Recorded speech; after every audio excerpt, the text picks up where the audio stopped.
oportunidade de apresentarmos mais um programa Diálogos de Justiça para o seu conhecimento. Hoje, tratando do tema alienação parental.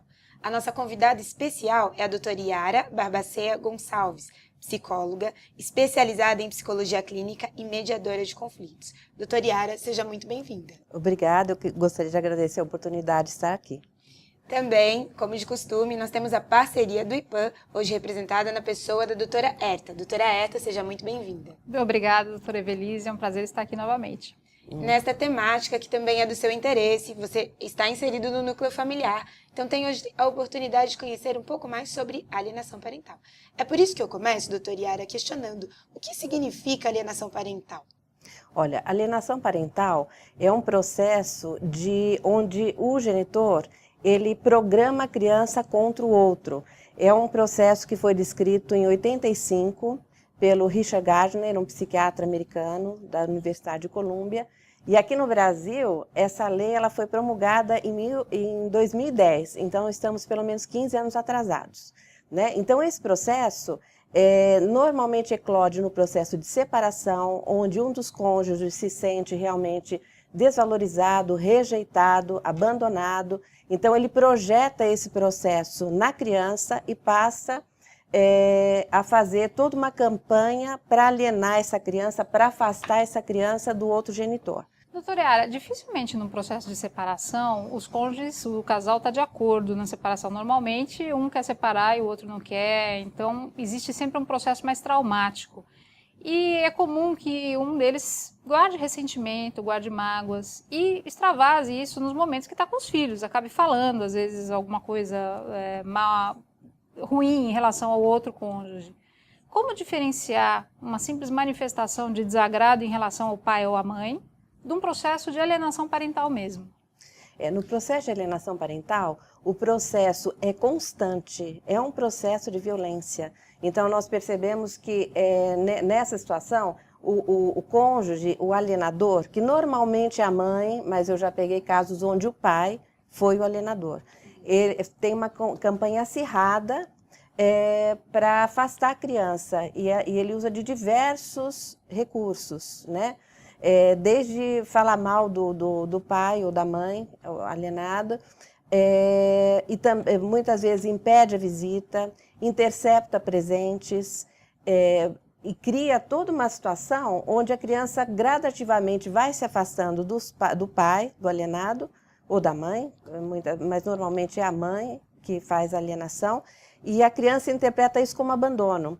Então, esse processo ele pode se dar de duas formas, né? A pessoa que está alienando, ela pode tanto fazer isso de forma deliberada ou de forma inconsciente. A gente percebe que é um processo que está extrapolando a normalidade, porque a criança passa a ter sintomas, desenvolver sintomas, e quando a síndrome já está instalada, a criança passa a rejeitar o pai ou a mãe, passa a rejeitar, passa a temer, então a gente já percebe que nesses casos a síndrome já está instalada. Quando a senhora fala síndrome, quer dizer que é como diagnosticado como uma doença, então? Exatamente. Né? E neste conceito de alienação, quando você abordou no início, doutora Yara, você disse que a alienação pode ser causada pelos genitores. Os genitores são identificados como os pais. Somente os pais são aí os autores da alienação parental? Não, muitas vezes os familiares do alienador participam do processo de alienação. Tem até um caso que eu atendi há muitos anos, quem fez a alienação foi o pai, e uma coisa muito séria acontecia, né? Esse menino, ao chegar na casa do pai, os porta-retratos depois da separação foram mantidos e a foto da mãe era caprichosamente recortada dos porta-retratos e era feita toda uma campanha contra a mãe, e a mãe é quem me procurou. Né? Inclusive me procurou, isso foi antes de 2010, a lei foi promulgada em 2010, né? Isso foi um processo anterior, né? Nem se falava em alienação parental. Eu sei que foi um processo muito difícil, porque a criança quem me procurou foi a mãe. A criança, ao chegar no consultório, na primeira sessão, ela realmente manifestou claramente esse conflito. Na sessão subsequente, quando já tinha tido contato com o pai, já passou a me rejeitar. Então, foi um processo muito difícil. Eu precisava me comunicar com papéis embaixo da porta. A criança passou a me agredir. Né? Com o tempo, eu consegui abrir o espaço, né, para que a criança manifestasse ali o conflito afetivo, porque na linguagem plástica, a criança tem uma linguagem plástica. Então, é no brinquedo, não no discurso, é no brinquedo, é na simbolização que ela vai manifestar que gosta, que tem afeto pelo cônjuge, só que ela não tem o direito de sentir. Né? Então, foi dentro desse contexto que, gradativamente, eu fui conseguindo trazer voz a essa criança, né? E mais para frente eu consegui fazer a mediação desses pais, que hoje são amigos, e a criança não chegou a conseguirmos reverter esse quadro da síndrome. Antes de nós irmos para um rápido intervalo, eu gostaria da sua colaboração para esclarecer para quem nos escuta se a alienação parental só pode ocorrer entre casais que estão separados ou divorciados. Olha, normalmente ela é feita por um dos genitores. Na situação de separação, no casamento isso não acontece. Olha, muitas vezes acontece, mas aí já se trata de patologias um pouco mais graves. Muitas vezes a mãe tem lá uma patologia um pouco mais grave, então ao nascimento do filho, ela forma uma relação simbiótica com a criança doentia, e aí começa a realmente alienar o pai. Então isso realmente pode acontecer, sim. Quais são os comportamentos do alienador? Porque nós já sabemos que isso provavelmente seja uma doença, é uma síndrome que compromete a família, mas quais são os comportamentos desenvolvidos pelo alienador? Olha, em primeiro lugar, eu gostaria de explicar uma coisa. Existem duas formas do alienador fazer alienação. Isso pode se dar de forma consciente ou inconsciente. Vou falar bem rapidamente, porque isso é um assunto complexo. De forma consciente é quando o alienador tem alguns traços de perversão, uma sociopatia leve. Nesses casos, a pessoa trata as pessoas como objeto, mesmo que seja o próprio filho. Aí, nesses casos, a criança vira realmente uma arma de vingança contra o genitor, de forma deliberada. E é difícil se identificar, porque normalmente são pessoas altamente sedutoras e convincentes. Quando se dá de forma inconsciente, também é difícil de identificar, porque essas pessoas realmente acreditam nisso. Né? Então, o alienador, ele projeta sobre a criança, num processo que em psicanálise a gente chama de identificação projetiva, projeta sobre a criança sentimentos de desvalia, abandono, e a criança realmente passa a se comportar como se fosse a mãe. Então, ela reprime o afeto pelo pai e passa a se comportar como a mãe. Né? Consegue exemplificar para nós, tanto da forma consciente como inconsciente?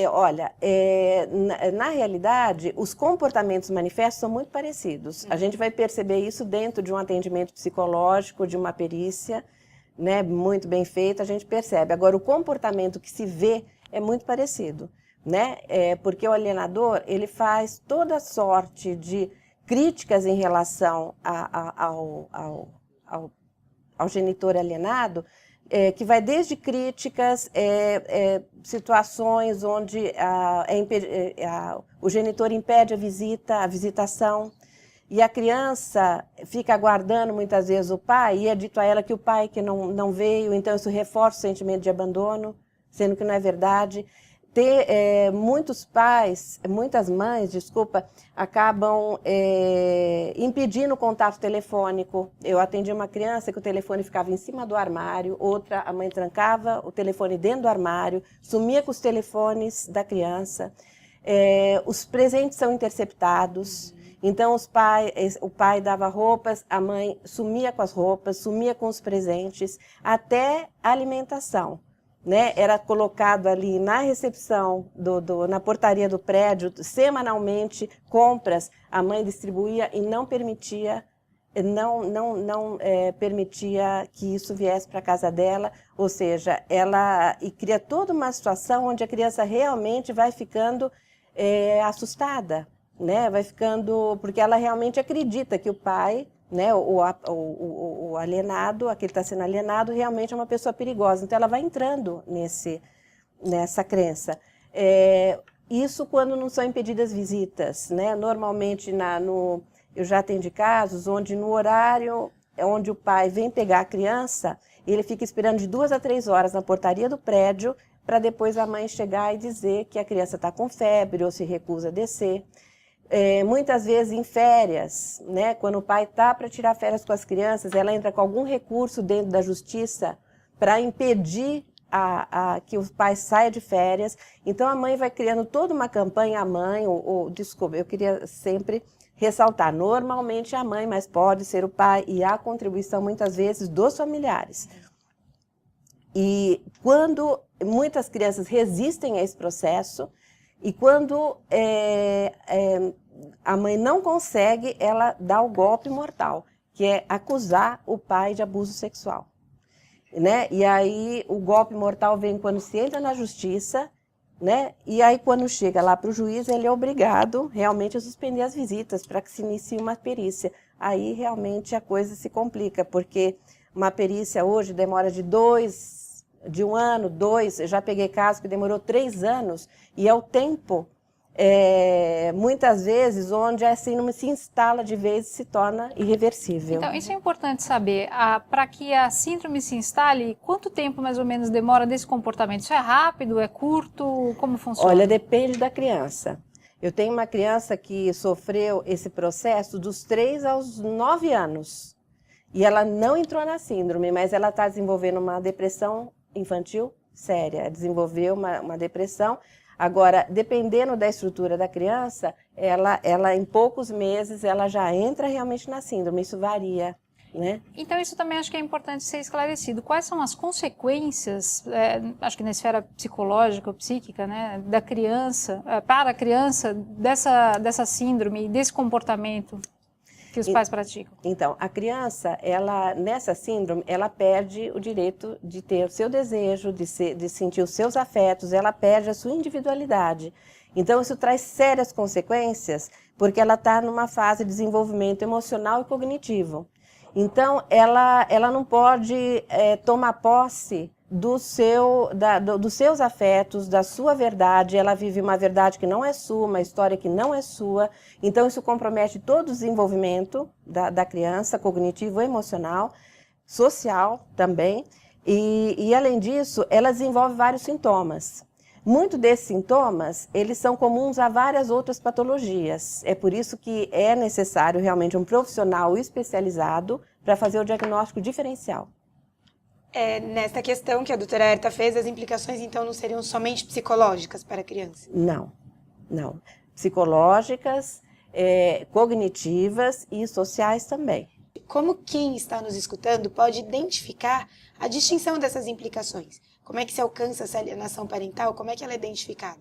Da forma social, da forma psicológica? Como você apresentaria? Então, como eu estava dizendo, muitos desses sintomas são comuns a muitas patologias. É por isso que se requer um tal diagnóstico diferencial.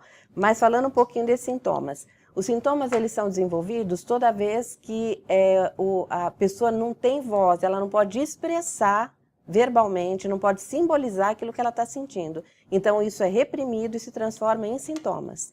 Então, assim, e como a criança está numa idade de formação, o que seria afetar a parte cognitiva? Né? A figura do pai dentro da psique da criança significa o terceiro elemento, é aquele que vem, a criança num processo normal de desenvolvimento, tem uma relação simbiótica com a mãe no primeiro ano de vida. Né? A palavra é desenvolvida a partir dos 8, 9 meses, ela começa a balbuciar lá as primeiras palavras, é onde a figura do pai se faz muito importante, é o terceiro elemento. Então, simbolicamente, a lei é o limite. Então, a criança não ter a figura paterna dentro da sua dinâmica, isso compromete muitas vezes o desenvolvimento da linguagem, a criança passa a ter dificuldade em lidar com limites, e existem outras consequências no desenvolvimento psicossexual. Porque tanto para o menino quanto para a menina é necessário uma figura masculina, ou no caso feminina, se a mãe for a figura alienada, para o seu desenvolvimento psicossexual normal. Então essas consequências vão se manifestando com dificuldades escolares, dificuldades no aprendizado, muitas vezes insônia, ansiedade, uma ansiedade enorme em contrariar o genitor que está praticando alienação. Isso pode se estender para o comportamento social, dificuldade de adaptação, de socialização, né? Então, aparentemente, os sintomas são até comuns a outras patologias, né? Por isso que cabe realmente um processo de perícia e tratamento para se apurar realmente o que está acontecendo. Bom, dada a gravidade dessa situação, a lei tem várias possibilidades de sancionar, quer dizer, de dar uma resposta para evitar que essa situação perdure. Então, o cônjuge que pratica alienação, o genitor que pratica a alienação, ele pode perder desde a possibilidade da guarda, de visita e, num último caso extremo, até o pátrio poder. E isso é feito através de um processo judicial. Aí eu pergunto, o juiz, que é quem vai ter que decidir no final se ocorreu ou não alienação parental, vai se socorrer de uma perícia psicológica. Como que vai se identificar se isso está ocorrendo ou não? Porque essa é a grande dúvida. Olha, eu gostaria até de aproveitar essa oportunidade para colocar uma das dificuldades que eu, nesses 30 anos, eu tenho atendido muitas crianças que vêm indicadas por advogados, né? Muitas dessas crianças sofrem todo esse processo e, infelizmente, o processo de perícia é muito longo, né? Então, voltando, né? Eu gostaria de colocar isso como gancho, que eu gostaria de falar um pouco sobre isso. Mas o processo de perícia bem feito, ele vai realmente identificar que há uma discrepância entre o comportamento manifesto da criança e o comportamento dito latente, ou seja, o latente é aquilo que está no inconsciente. E, infelizmente, muitos dos psicólogos hoje em dia têm uma formação da psicologia cognitiva que é muito boa, mas ela não se presta a esses casos, porque a gente precisa realmente ter um conhecimento de psicologia profunda, de inconsciente, porque você não pode se pautar no discurso da criança nem no discurso da mãe. Quer dizer, não basta entrevistar, de então, jeito chegar lá, nenhum. entrevistar a criança, entrevistar a mãe, entrevistar o pai. E o que me preocupa é que muitos laudos periciais que eu tenho lido de uns anos para cá têm sido pautados no discurso, e os discursos são convincentes, né? Então, isso realmente é um problema. Precisa ser um perito com especialidade em psicologia profunda e, na minha opinião, precisa ter uma supervisão. Porque mesmo peritos muito experientes, muitas vezes podem se equivocar. Nós precisamos ter essa humildade. Estamos quase encerrando, doutora Yara, uma temática tão interessante, mas para quem nos escuta, se percebe que sofre alienação parental, isso tem acontecido em família, qual é a dica que você deixa aqui? Como é que essa pessoa pode buscar ajuda? Quem ela deve buscar, se é um psicólogo, se é um advogado? Qual deve ser a atitude? Olha, em primeiro lugar, procurar um psicólogo clínico, porque que conheça o assunto, né?